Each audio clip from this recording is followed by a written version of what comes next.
In 1987, I started to go fishing at a reservoir in an area that later in the 90s was made into a campground.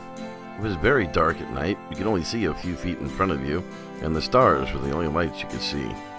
I noticed something or somebody would come close to me, about a few feet away where I was sitting. When I would look to see who it was, they would just take off running.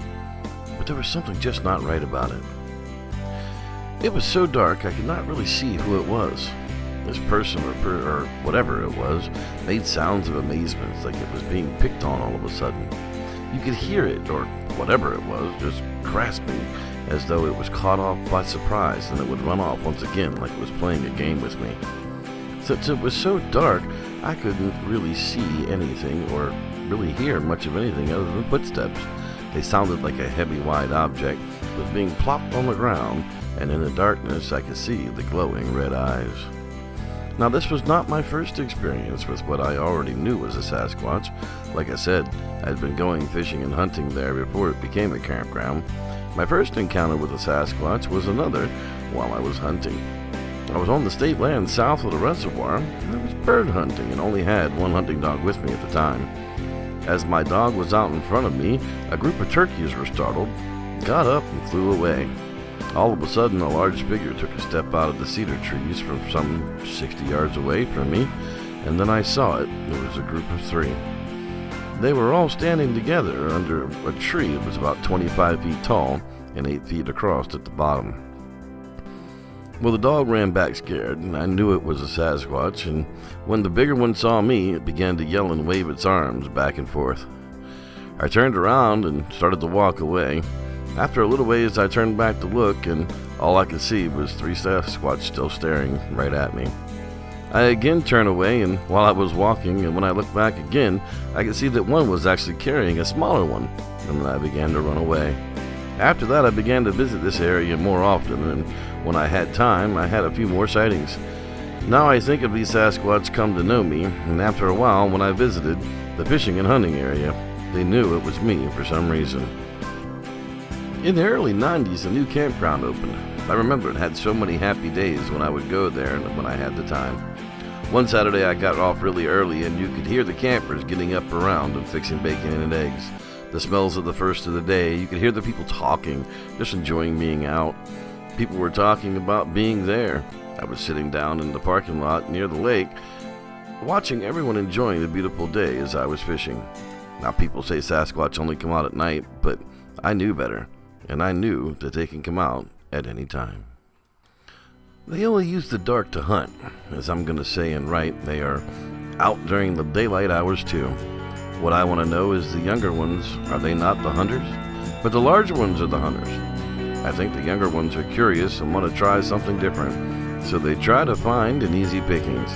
Well, I was there for the strangest thing that could have happened that day. 2 Sasquatch came walking around this cove in the lake. When they got to the middle of the parking area near the boat ramp, they stopped and turned to each other. The bigger one, that was close to 7 feet tall, begins to gesture and looks like it was talking to the little one. It was a language with sounds and hand movements. The bigger one would point to the little one, and then it would gesture and point down. I could see the bigger one wave its hands and flat fingers in a fan. It was apparent to me that the little one was the one to check out the area, and that's exactly what he did. He walked to the boat launch and tried the handrails by pulling and jerking them, and then walked on top of the pier. The pier moved under his feet. He looked at it like he was testing it out and began to jump on it. Nearby stood a mother and her 2 kids. The little one walked over to them and began to talk, or try to talk to the woman. She looked at them, and I could see in her face that she knew something was not right. She looked at her kids, and I heard her say, "Come on, it's time to go." The amazing part is she looked at him and politely said, "Have a nice day, sir," and walked around him and left him on the pier. Then the little Sasquatch walked back to the parking lot towards me. Now this is the cool part. He stops behind me and begins to try to talk to me. I could tell this was a young Sasquatch. He had black hair all over his body like fur, but his face was human-like and had thin facial hairs. He looked like a young boy with facial hair, but its skin was a pale gray color. As he was trying to talk to me, I was looking him over, and I started to back up and turn away. I looked at him and I said, "No fish." After I said this, the little one just stood there, and just then I felt him pull on the reel, and I caught a fish. I started to pull the fish in and take it off the hook. The little one gets closer to me and begins to try talking again. I have no idea what he's saying. It was like quick mumbles and chatters, and because of this I got distracted. By mistake, I dropped the fish in the water. All of a sudden it became upset. Oh hell, I then understood what he was trying to say. It wanted my fish. Now, even though the little one was upset, he never showed any type of aggression towards me, but he seemed mad when he turned this way and walked away. I could tell for some reason he was really mad he did not get the fish.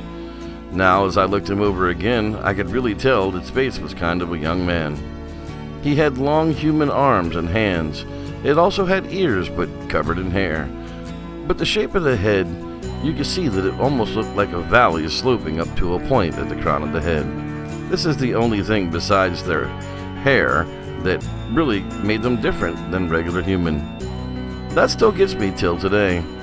All these years that have passed, I still remember the bigger one and the little one. They get back together and talk in that weird language with sounds and signals.